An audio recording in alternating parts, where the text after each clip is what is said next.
Hello বন্ধুরা, সবাই নিশ্চয়ই খুব ভালো আছো, আমিও ভালো আছি। আরও একটা নতুন ভিডিওতে তোমাদের সকলকে জানাই স্বাগত। আসলে দেখবে অশিক্ষা কুশিক্ষা মানুষকে ঠিকভাবে বড় হতে দেয় না। মানে একটা কি বলবো, পারিবারিক শিক্ষা বলো, পুঁথিগত শিক্ষা বলো, সবটুকুই একটা মানুষের জন্য কিন্তু দরকার। ভালোভাবে ভালো মানুষ হওয়ার জন্য কিন্তু দরকার। যেটা আমি কেন, আমরা সবাই বিগত ভিডিও, গামলার বিগত ভিডিও বিভিন্ন জায়গায় দেখেছি যে একেবারেই অশিক্ষার ছাপ ভীষণভাবে। কেননা এইখানে নাকি কৃষাণু আসবে। আমি তো দেখতে পাচ্ছি এখানে যদি কৃষাণু আসে, কৃষাণুর হাতে হ্যারিকেন। না, ওই লোডশেডিং হয় বলে বলছি না। লোডশেডিং এখন সব জায়গাতেই কম বেশি হচ্ছে। আজকে ভিডিওটা স্টার্ট হচ্ছে কি না, আজকে ভিডিওটা নিয়ে একটু বলে নিই। স্টার্ট হচ্ছে না, সেম কালারের ড্রেস পরে কাকা ভাইজি হচ্ছে হাসনাবাদ যাচ্ছে। কিসের জন্য না, আমাকে ভিডিও আপলোড করতে হবে, কারেন্ট নেই। আচ্ছা, কারেন্ট আপলোডের জন্য কারেন্টের কিসের প্রয়োজন? কারণ হ্যাঁ, আপলোডের জন্য কারেন্টের প্রয়োজন, ওয়াইফাই দ্বারা যদি আপলোড হয়। কিন্তু এতদিন তো ওয়াইফাই তো ছিল না, এই কি বলবো 7-8 দিন হয়েছে এসছে। তার আগে তো ফোনের নেট রিচার্জ মেরেই, নেট প্যাক রিচার্জ মেরেই তো ও ভিডিও আপলোড করতো। তাহলে আজ কেন নয়? শেষে শুনলাম ও ওই নেট প্যাক দিয়েই আপলোড করেছে ভিডিও ইউটিউবে। তাহলে হঠাৎ করে ওই আপলোড করতে যাওয়ার ব্যাপারটা কি সম্পূর্ণ ঢপ? অবশ্যই ঢপ। ওরা গেছিলো একটু ঘুরু করতে। অ্যাকচুয়ালি প্রক্সি দিচ্ছে, মানে এই পোকলাচরণ নেই তো, ওই জন্য ওর এই ধোনাই কাকা প্রক্সি দিচ্ছে, যার ফলাফল হচ্ছে ঘুরু। তো দুজনে মিলে বাইকে হচ্ছে বেরিয়ে পড়লো, সেম ড্রেস পরে। কোথায় কি আপলোড করলো, কোন দোকানে বসে আপলোড করলো, আমরা কিচ্ছু দেখতে পেলাম না। অ্যাকচুয়ালি আপলোডের কোনো গল্পই নেই, কারণ ও যদি ফোনে থেকে নেট প্যাক থেকেই যদি তোমার আপলোড করে ভিডিও, তাহলে কারেন্টের কোনো প্রয়োজন নেই। কারণ ওর ফোনে চার্জ ছিল। চার্জ না থাকলে ও ফোনে শ্যুট করছিল কী করে? অতএব চার্জ ভালোই ছিল, এমনকি সেটা বিকেল সন্ধে অবধি সে চার্জ ছিল, আমরা শুনতে পেয়েছি। যদি এরপরেও কারেন্ট না আসে, খাওয়া দাওয়ার পর বললো, তাহলে আমার সমস্যা হবে এডিট করতে, করতে। তার মানে হচ্ছে তোমার ফোনে চার্জ ছিল। তাহলে নেট প্যাক মেরে নিয়ে ঘরে বসেই তো ও ভিডিও আপলোড দিতে পারতো না। হাসনাবাদে গেল আপলোড দিতে, কারোর একটা ওয়াইফাই থেকে আপলোড দেবে। এমন না যে ওর পয়সা নেই, তা তো না। একটা ভিডিও আপলোড করলে পাবলিক হলে পরে সেখান থেকে বেশ কিছু টাকা উঠে আসবে, তার থেকে নমিনাল কিছু রিচার্জ করে ও ঘরে বসেই আপলোড দিতে পারতো। কিন্তু না, আপলোডের দোহাই দিয়ে হাসনাবাদ গেল ঘুরতে বা আদার্স কোনো কাজ করতে। কারণ ও তো এখন খুব ছুটোছুটি করছে, যেটা গোপনে রেখেছে ও খুব ছোটাছুটি করছে। তো গোপনেই কিছু কাজ সারতে গেল এবং তার সাথে ঘুরুও করতে গেল এবং কিছু জিনিস কিনে আনলো ওই তোমার খেলার প্রাইজের জন্য। জানো তো তোমরা সবাই হয়তো অলরেডি জেনে গেছো যে ধোনাই কাকা একটা হচ্ছে চ্যানেল খুলেছে, সেখানে বাচ্চাদের, ছোটো বাচ্চা, এই তোমার 6, 8, 10, 12 বছরের বাচ্চাদের নিয়ে হচ্ছে খেলা করায়। সেই খেলার শেষে কিছু প্রাইজ দেয় আর কি। তো সেই প্রাইজ কিনতে গেছে দুজনে, তারপরে লস্যি এটা ওটা খেয়ে বাড়ি ফিরলো। খেতে চাইছে না ধোনাই কাকা, খেতে চাইছে না, জোর করে খাওয়াচ্ছে। ধোনাই কাকা মানে ওর কাকা ভাইজির সম্পর্ক তো, জোর করে ধোনাই কাকাকে হচ্ছে তোমার পয়লা বৈশাখে ড্রেস কিনে দেওয়া হচ্ছে, জোর করে খাওয়ানো হচ্ছে। কারণ এখানে স্বার্থের গল্প আছে। হ্যাঁ, স্বার্থ। ওর পরকীয়াকে সাপোর্ট করেছে। কারণ দেখো, দুষ্টু ওদের বাড়িরই মেয়ে। আমি তোমাদেরকে এর আগে বলেছিলাম ওর সাথে কথা হয়েছে, তো ও নিজেই বলেছে যে এত গসিপ, ওদের মধ্যে এত গসিপ, আমার নিজেকে ভালো লাগে না ওই গসিপে জড়াতে। আমি ওদের বাড়ি যাই না, আমি ওদের থেকে দূরে থাকি, নিজেই বলেছে। তো সেই কারণে হচ্ছে ও যেহেতু দূরে থাকে, ওদের সঙ্গে জড়ায় না, ওদের এই গসিপের মধ্যে থাকে না, সেই কারণে ওর যে রেজাল্ট বেরিয়েছে, একটা সময় যখন ওর মা মারা গিয়েছিল তখন খুব কন্টেন্ট বানিয়েছিল ওই ব্যাপারটাকে নিয়ে। তো এই কারণে বলছি, এই যে রেজাল্ট বেরিয়েছে, দুষ্টু রেজাল্ট, যাই হোক, ভালো হোক খারাপ হোক, যে মার্কস আসুক না কেন, ও কিন্তু এটাকে নিয়েও কন্টেন্ট বানাতো। কিন্তু ও কিন্তু উচ্চবাচ্য কিচ্ছু করেনি, মানে এই উচ্চবাচ্য কিচ্ছু করেনি, কারণ এই ব্যাপারটাকে আর কন্টেন্ট বানাতে দেয়নি। কারণ হচ্ছে ওই যে ওর মায়ের শেষ কাজটা ওকে করতে না দেওয়া, নিজেরা নাম কেনবার জন্য হাতিয়ে নেওয়া কাজটাকে, সেখানেও অনেক ভুল ত্রুটির মাধ্যমে একটা মানুষের শেষ কাজ করা আমরা দেখেছি, সে সময় বলেছি। এই জিনিসগুলো কিন্তু মন থেকে দুষ্টু মেনে নিতে পারেনি। যতই হোক, উনি ওই ছোটদির একমাত্র সন্তান, সেখানে শেষ কাজ ওরই করার কথা, হোক না মেয়ে সন্তান। মেয়ে সন্তান কাজ করে না কে বললো? আমি নিজে করেছি আমার বাবার কাজ, মন্দিরা করেছে দেখেছি, করে করে এখন মেয়েরা তর্পণ পর্যন্ত করে। তো সেখানে মেয়েটিকে কিন্তু করতে দেওয়া হয়নি, শুধুমাত্র উচ্চ মাধ্যমিকের দোহাই দিয়ে। এবং আমরা দেখেছি যে যখন ওর রেজাল্ট বেরোলো সেদিন হচ্ছে ওর শেষ, মানে ওর মায়ের শ্রাদ্ধের দিনে ওর সব পরীক্ষা কমপ্লিট হয়ে গেছে। তাহলে পরীক্ষার মানে রুটিন আগেই জেনে গেছে, কবে কাজ হবে সেটাও হিসেব করে দিন হিসেব করে জেনে গেছে। তাহলে ওর কোনোভাবেই অসুবিধা হতো না দুষ্টুর কাজটা করতে, কিন্তু এরা করতে দেয়। তাই এখন ওর কি রেজাল্ট হয়েছে অনেকেই জানতে আগ্রহী, কিন্তু এ মুখটি খোলেনি। ব্যাপারটা হচ্ছে ওকে নিয়ে আর কন্টেন্ট, মানে নিজেকে আর কন্টেন্ট বানাতে চায় না দুষ্টু, সেই কারণেই কিন্তু বলেনি রিন। এবং ওদের এই গসিপ, নোংরামো, পরকীয়া, এত চর্চা, এর মধ্যে মেয়েটি জড়াতে চায় না। মেয়েটি লেখাপড়া করে পুলিশ অফিসার হতে চায়, বড় পুলিশ অফিসার হতে চায়, সেই কারণে ও পড়াশোনার মধ্যেই নিজেকে রেখেছে। কারণ একটা ভালো পোস্টে চাকরি করতে গেলেও তো পড়াশোনা করতে হবে, শুধু তো তোমার ওই বইয়ের পড়া, এইচএসের পড়া তা তো নয়, তারপরেও ওকে পড়াশোনা চালিয়ে যেতে হবে। ও তার মধ্যেই নিজেকে মগ্ন রেখেছে। অতএব এই টিন তার সঙ্গে এর ঠিক মিলবে না। হ্যাঁ, আমরা দেখেছি ওর দাদার বিয়ের সময় মেয়েটি খুব এনজয় করেছে, তারপরে সরস্বতী পুজোতেও আমরা দেখেছি খুব এনজয় করেছে। কিন্তু মা মারা যাওয়ার পর থেকে আমরা মানে কি বলবো, মা মারা যাওয়ার পর থেকে মেয়েটিকে দেখেছি পুরো গুটিয়ে নিতে। মায়ের শোক তো একটা আছেই, কারণ মা সেই জিনিসটাকে ভোলা যাবে না, মায়ের শোক তো আছেই। তার সাথে হচ্ছে মায়ের শেষ কাজ কেড়ে নেওয়া, করতে না দেওয়া, এই শোকটাও কিন্তু মেয়েটার মধ্যে আছে। তারপর থেকে ও কিন্তু আর এর ক্যামেরাতে আসে না, ভেতরে অনেক ব্যাপার আছে, ক্যামেরাতে আসে না। ও কিন্তু পুরোপুরি নিজেকে গুটিয়ে নিয়েছে। এবার দেখি ওর দাদার বিয়ের সময়, মানে এই টিনের দাদার বিয়ের সময় ওকে নিয়ে খুব ট্রোল হয়েছিল, মানে দুষ্টুকে নিয়ে খুব ট্রোল হয়েছিল। তার কারণ ও একটা খাটের উপরে উঠে হাত তুলে নাচছিল এবং নাইটির নিচে কিছু ছিল না, সেটা সম্পূর্ণ মানে আলোর কাছে, জানলার দিয়ে আলো আসছিল, খাটের উপরে নাচছিল। আর সেটাকে ভঙ্গি, ওই যে শয়তান মহিলা যে হচ্ছে নাটের গুরু, সেই ভঙ্গি হচ্ছে সেটাকে ক্যামেরা করেছিল। ব্লগিং চলে এসেছে, হতে পারে ক্যামেরায় এসে গেছে না, ওটা তোলা হয়েছে, পুরো ওর দিকেই ক্যামেরা ফোকাস করে ওর নাচ ছিল ওই অবস্থায়, নাইটি পরে, নাইটির নিচে কিছু ছিল না, পাগুলো সব দেখা যাচ্ছিল, মানে ভেতরে সব দেখা যাচ্ছিল। তো সেটাকে তোমার ক্যাপচার করেছে। ও তো ব্লগিং তো ওর, যদিও এসেও যায়, ও তো এডিটিংয়ের সময় ওটাকে বাদ দিতে পারতো, ওই অংশটাকে বাদ দেয়নি, যাতে এই মেয়েটাকে 5 জন কি বলবো ছোট করে, সেই কারণে ওই পোর্শনটা রেখে দিয়েছিল। সেই সময় কিন্তু এই দুষ্টু মেয়েটিকে নিয়ে অনেক ট্রোল হয়েছিল, অনেক ব্যাপার আছে এর পরিবার থেকে সরে যাওয়ার জন্য। তো সেই কারণে অনেকেই দুষ্টুর রেজাল্ট জানতে আমরা আগ্রহী। যাই হোক, আমি মেসেজ করেছি, যদি রিপ্লাই আসে তোমাদেরকে অবশ্যই জানাবো, যদি রিপ্লাই আসে তো, কারণ সব ব্যাপার থেকে মেয়েটি কিন্তু নিজেকে গুটিয়ে নিচ্ছে। অশিক্ষার কথা কেন বললাম, তো যাই হোক, যেখানে হচ্ছে স্বার্থ, সেখানে হচ্ছে তোমার কাকে খাইয়ে দাইয়ে নিয়ে আসলো, অথচ বাড়ি এসে দেখলো ওর মা কিন্তু ওর জন্য অপেক্ষা করেনি, ওর মা কিন্তু খেয়ে নিয়েছে। ও গামলায় করে ভাত নিয়ে বসেছে, পুঁই শাক দিয়ে ভাত। আচ্ছা, শুধু আমরা শুনেছি এক পদে ভাত খেতে নেই, বা শুধু পুঁই শাক, একটা শাকের তরকারি দিয়ে মানুষ ভাত খেতে পারে, কিন্তু ও খেয়ে নিচ্ছে। কত অ্যাডজাস্টমেন্ট, বুঝতে পারছো কত অ্যাডজাস্ট করে চলছে। ও বললো অবশ্য টক দই আছে, আমের টক আছে, কিন্তু সঙ্গে কিছুই নিয়ে বসেনি। মানুষ খেতে বসেছে, টেবিলে দেখলাম খেতে বসেছে, পাশে তো নিয়ে বসবে, কিছুই কিন্তু নিয়ে বসেনি। ওকে ওই পুঁই শাক দিয়েই 1 গামলা ভাত খেতে হয়েছে। আর কীরকম অসভ্যর মতো গামলায় নিয়ে খেতে বসে না, এই জিনিসটা আমার এর আগেও দেখেছি ওকে বেশ কয়েকবার। গামলায় করে খাওয়া কিসের? বাড়ির মেয়ে বউরা অনেকেই শুনি গামলায় খায়, কড়াইতে খায়, ওগুলো লক্ষ্মীশ্রীর ভাব নয়।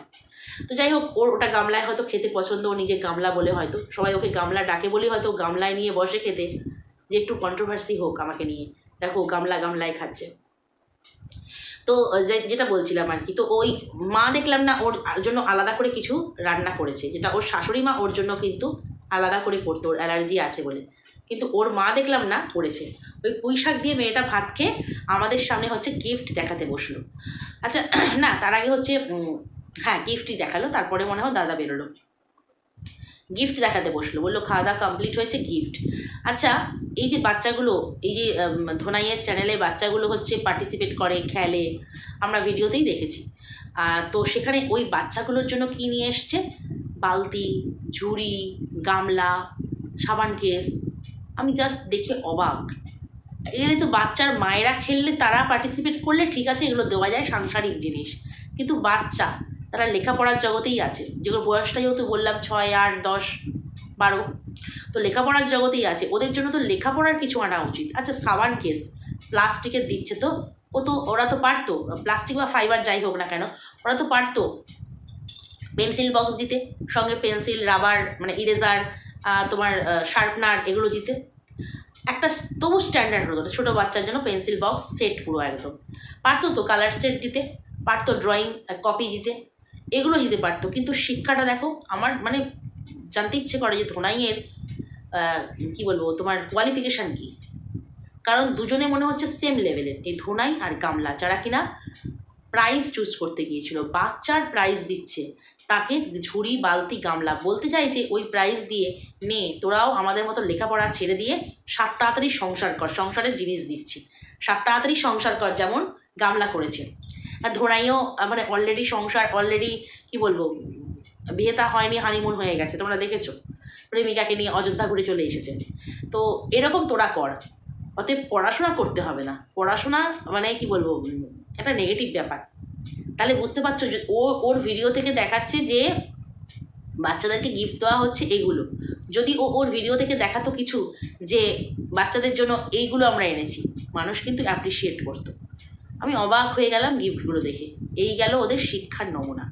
দ্বিতীয়ত আসি গামলার কথায়, হচ্ছে তোমার এই যে রবীন্দ্র জয়ন্তী গেল, ঠিক আছে, ওকে তো ও শ্বশুর বাড়ির লোকেরা, মানে সন্দীপের বাড়ির লোক, খুব শখ সাধ করে ওকে গান শিখিয়েছিল, ও রবীন্দ্র জয়ন্তীতে পার্টিসিপেটও করেছিল, আগে মানে এই 5 বছরের কাহিনীর মধ্যে আর কি, আমরা দেখেছি যারা পুরনো ভিউয়ার্স, গানটা ভালোই তুলছিল, ওর গান নিয়ে ওর শাশুড়ি মা, ওর বর খুব মানে কি বলবো, প্রশংসিত ছিল, মানে খুব উচ্ছ্বসিত ছিল, যাকে বলে ভালো করছে আমাদের বউ। তাহলে এই যে রবীন্দ্র জয়ন্তী গেল রিসেন্ট, গতকালই তো 8 তারিখ গেল, তো ও তো পারতো একটা রবীন্দ্রনাথের গানের ওপরে, রবীন্দ্রনাথ ঠাকুরের গানের ওপরে একটা নাচ করতে, বা একটা গান করতে, শর্ট ভিডিওতে দিত, সেসব কিন্তু দেয়নি। যেহেতু ও জিনিসটা পারে, সবচাইতে বড় কথা, যেহেতু ও জিনিসটা জানে, রবীন্দ্রসঙ্গীত জানে, নাচতে পারে, তো ও তো পারতো ওই সবগুলো কিছু একটা ওর ভিডিওতে মানে আপলোড করতে পারে, ওর চ্যানেলে আপলোড করতে, ওর শিক্ষার পরিচয় পেতাম। দেখো, সন্দীপ কিচ্ছু পারে না, ছেলেটা 8 পাস, সবার কাছে শুনতে হয় অশিক্ষিত, তো অশিক্ষিত ছেলেটাও কিন্তু রবীন্দ্র জয়ন্তীর দিনটাকে মনে করে নিশানুর ছবি দিয়ে একটা রবীন্দ্র জয়ন্তীর একটা কমিউনিটিতে পোস্ট দিয়েছে। বাট একে দেখো, নো কমিউনিটি পোস্ট, ও তো একজন ব্লগার, ওর তো এগুলো কি বলবো, ওর মানে অংশ, ওর লাইফস্টাইলের অংশ, যে রবীন্দ্র জয়ন্তীর দিনটা আমি কী করলাম, কী গান করবে, আমরা তো সবাই জানি, হয় ফোকলা নয় ধোনাইয়ের, কী নিয়ে খেললাম বুঝেই নাও। তো ও তো পারতো, আমি সেটাই বলি, ও ওখানে অন্য অঙ্গভঙ্গি করছে, অন্য নাচ করছে, অন্য শর্ট ভিডিও দিচ্ছে, বাট রবীন্দ্র জয়ন্তীর দিনে রবীন্দ্রনাথের রিলেটেড কিচ্ছু নেই, রবি ঠাকুরের রিলেটেড কিচ্ছু নেই। এটা হচ্ছে ওর শিক্ষা। ওর ভিডিও থেকে নাকি সবাই আবার পজিটিভিটি খুঁজে বেড়ায়, কি পায়, বুড়ি বুড়ি পজিটিভ জিনিস পায়। এদেরকে আমার বলতে ইচ্ছে করে যে এরা কি সত্যি চোখে অন্ধ, না ছানি মানি পড়েছে? ছানি পড়লেও মানে মানুষ অস্পষ্ট কিছু দেখতে পারে, বুঝতে পারে, এদের সব সেন্স অর্গানগুলো মনে হয় নষ্ট হয়ে গেছে, আমার তাই মনে হয়। চোখ কান নাক যেমন আর কাজ করে না, মনে হয় সেন্স ব্যাপারটাও এদের চলে গেছে, নাহলে এই জিনিসগুলোকে নাকি পজিটিভ জিনিস বলে। বাহ, এগিয়ে যাও, তালিয়া এগিয়ে যাও। তো যাই হোক, আরও একটা জিনিস, এই যে দাদা পুজো করতে যাচ্ছে, এরপরে দেখলাম পুজো করতে যাচ্ছে, দাদাকে বলছে ঝোলা নিয়েছিস, ঝোলায় ভরে জিনিস নিয়ে আসিস। বুঝতে পারছো কতটা লোভী? কোথায় বলবে এই যে পুজো করতে যাচ্ছিস, এই দাদা ভালো করে পুজো করিস, মন দিয়ে পুজো করিস, আমরা হলে তাই বলতাম, পুজোটা কিন্তু মন দিয়ে করিস। 1 নম্বর হচ্ছে ঝোলায় ভরে জিনিস আনিস, ও গিলবে, আর দ্বিতীয়ত হচ্ছে পাওয়ার ব্যাঙ্কটা নিয়ে যা, ওখান থেকে চার্জ দিয়ে নিয়ে আসবি। মানে কতখানি স্বার্থপর, সুবিধাবাদী, একে না দেখলে বোঝা যেত না যে প্রতি মুহূর্তে স্বার্থ ছাড়া কিচ্ছু বোঝে না। যাই হোক, তারপরে চলে গেল হচ্ছে ওটসের গোলা রুটি, কী দিয়ে খেতে হচ্ছে, লেবুর রস ছড়িয়ে, তার সাথে আর কিচ্ছু নেই। কি ফ্যামিলি, তাই না? অথচ দেখো মানে আমি সেটা বলবো না যে খাওয়া দাওয়া বিশেষ কিছু ভালো করলেই ফ্যামিলি ভালো হয়ে যায়, ওটা আমার ভুল বলা হলো। ফ্যামিলি এই কারণে বললাম যে মেয়ে ওটসের গোলা রুটি খাচ্ছে, মেয়ে খাচ্ছে, ঠাম্মি খাচ্ছে, কি না ওই দুপুরের পুঁইশাকের তরকারি এইটুকু পড়ে রয়েছে, ডাঁটাগুলো পড়ে রয়েছে দেখলাম 1 ফোঁটা, আর সেটা দিয়ে খেতে হবে। কেন আদার্স কিছু বানিয়ে নেওয়া যেত না? ও কি বললো, এটা শুধু শুধুই খাওয়া হয়ে যায়, পেঁয়াজ টমেটো কাঁচা লঙ্কা এই সমস্ত আছে, শুধু শুধুই খাওয়া হয়ে যায়। লাস্টে দেখলাম লেবুর রস ছড়িয়ে খেলো।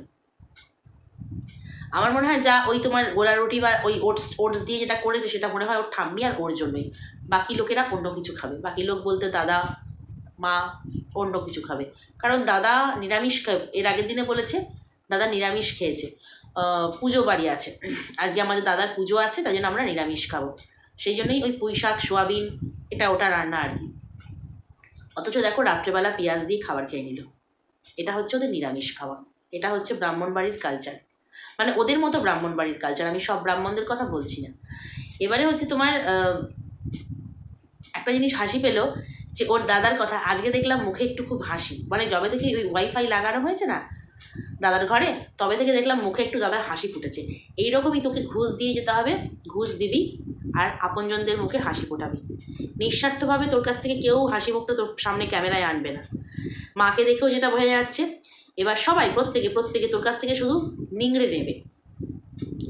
কারণ হচ্ছে এই যে প্রথমে নিজের চ্যানেলটা খুললো, গ্রো হয়ে গেল, ৭২,৭২,৭২,০০০ সাবস্ক্রাইবার হয়ে গেল, তারপরে হচ্ছে পরিবারের চ্যানেল বক্রবর্তী পরিবার, সেখানে ঠাম্মিও নাচে, মাও নাচে, বৌদিও নাচে, সব নাচে, নাচতে নাচতে সেই চ্যানেলটাও মনিটাইজ হয়ে গেল। তারপরে হলো কার চ্যানেল, তার আগে একটা করেছে ভঙ্গির চ্যানেলকেও প্রমোট করেছে। তারপরে হলো কার চ্যানেল না, এখন ধোনাইয়ের চ্যানেল। আমার তো মনে হয় এই ধোনাইয়ের চ্যানেলের জন্য এত কিছু করছে, তার জন্য মনে হয় ধোনাইয়ের থেকে পার্সেন্টেজও নেবে। তার কারণ হচ্ছে ক্যামেরা ধরে দেওয়া, দ্বিতীয়ত এই যে দুজনে মিলে একসাথে গিফট কিনে নেওয়া, তৃতীয়ত হচ্ছে একসঙ্গে তোমার প্রতিটা ভিডিওতে কমিউনিটিতে দেওয়া। এই যে কাজগুলো টিম করছে, কোনো না কোনো স্বার্থ আছে, হয় ভালোবাসার স্বার্থ, নাহলে অর্থের স্বার্থ। কারণ হচ্ছে যে একটা যেটা রোজগার আসবে সেটা আমারও কিছু পার্সেন্টেজ থাকবে, সেই হিসেবেই না ক্যামেরাম্যান। দেখো না, একটা যদি কোনো বড় ব্লগারের ক্যামেরাম্যান থাকে বা যেখানেই, সেটা সে তো একটা স্যালারি বা কিছু পায়, এই হিসেবে একেও মনে হচ্ছে দেওয়া হবে। ঠিক সেই কারণে এতটা ওর চ্যানেলের প্রতি ও দায়বদ্ধ, যেটা আমার মনে হয়। কিন্তু এই যাই সন্দীপের ভিডিও দেখলাম, রবীন্দ্র জয়ন্তীর ভিডিও, ছোট্ট একটু ক্লিপিংস, মনে হচ্ছে ওর বাবা নিয়ে গিয়েছিল, সন্দীপের বাবা কৃষাণুকে নিয়ে গিয়েছিল, মনে হচ্ছে উনি তুলে এনেছেন অল্প করে ক্লিপিংস।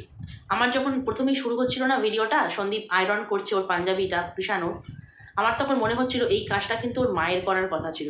এই সমস্ত স্পেশাল দিনগুলোতে কিন্তু মায়েরাই স্কুলে নিয়ে যায়, বাচ্চাদের তৈরি করিয়ে স্কুলে নিয়ে যায়, সেখানে মানে কৃষাণুর কপালটা কি খারাপ, দাদুর সঙ্গে যেতে হচ্ছে। সরস্বতী পুজোতে তাই দেখেছি, বাবার হাত ধরে দাদুর হাত ধরে গেছে। তো এই যে কাজগুলো মায়ের করার কথা, স্পেশাল দিনগুলো বা প্রত্যেক দিনে স্কুলে যাওয়া, হোমওয়ার্ক দেখা, ডায়েরি মেনটেন করা, যেগুলো মায়েদের করার কথা, সেখানে মা নিচে বেড়াচ্ছে। মাকে দেখে মনেই হয় না ওর একটা বাচ্চা আছে, শুধু লড়াইয়ের অস্ত্র হিসেবে হচ্ছে ছেলেকে আমি পেতে চাই, অস্ত্র, ওই অস্ত্র দিয়ে সন্দীপকে কাবু করা যাবে, এটা হচ্ছে মায়ের কাছে লড়াইয়ের অস্ত্র। বাচ্চা হচ্ছে লড়াইয়ের অস্ত্র, কি করে জানবে? যেমন অশিক্ষা, যেমন কুশিক্ষা, যেমন ফ্যামিলি ব্যাকগ্রাউন্ড, যেমন মাকে দেখেছে, মানে কি বলবো, এইসব দেখেই বড় হয়েছে, ঠিক সেই কারণে কিন্তু ওর এই আজকের লাইফস্টাইলে এগুলোই প্রভাব ফেলছে, আমার যেটা মনে হয়। পুরো কতখানি যে অশিক্ষা কুশিক্ষা ওর ভিডিও দেখলেই বোঝা যায়। প্রতিটা পয়েন্ট তোমাদেরকে ধরে মানে তুলে বুঝিয়ে দিলাম। আশা করি তোমরা আমার সঙ্গে একমত হবে। আর তোমাদের তাছাড়াও যদি কোনো মতামত থাকে অবশ্যই কমেন্ট বক্সে জানিও, লাইক দিও, কমেন্ট করে জানিও, অবশ্যই জানিও কিন্তু। আর যারা চ্যানেলটা প্রথমবার দেখছো আর সাবস্ক্রাইব না করে দেখছো, তারা সাবস্ক্রাইব করে আমার সঙ্গে থেকো। অনেক কষ্ট করে কথা বলে বলে ভিডিও করছি, মানে এত গলায় কষ্ট হচ্ছে কিছু বলার নেই। আমি তাই ভাবি এই টিন মানে শেষ হয়েও আবার শেষ হচ্ছে না, এই টিন কী করে এত আইসক্রিম লস্যি ঠান্ডা জিনিস খেতে পারে। আমি জাস্ট 2 দিন 2টো আইসক্রিম খেয়েছি, 2 দিনে, তাও আবার একদিনে নয়, ব্যাস গলার অবস্থা খারাপ হয়ে গেছে। তো এ কী করে সহ্য করতে পারে কে জানে। একই দিনে দেখি আমরা 2-3টো আইসক্রিম খেয়ে নেয়, রেগুলার খায়। গলা খুসখুস করছে, কাশিটা বেড়েছে, সেটা কিসের দোহাই দিল না, সোয়াবিনের দোহাই দিল। যত দোষ সোয়াবিনের দোহাই দিল, যেন সোয়াবিনটা খাবে না, কিন্তু আইসক্রিমের কথাটাও ভুলেই গেছে। যাই হোক, শেষ মুহূর্তে আমি মনে করিয়ে দিলাম, টিন যদি ভিডিও দেখে, যে আইসক্রিমের জন্য আইসক্রিমটা কম খাও, আমি ভুক্তভোগী, 2 দিন খেয়েছি 2টো, গলার অবস্থা খারাপ। তো চলো আজকে এখানেই শেষ করি, ভালো থেকো সবাই, টাটা।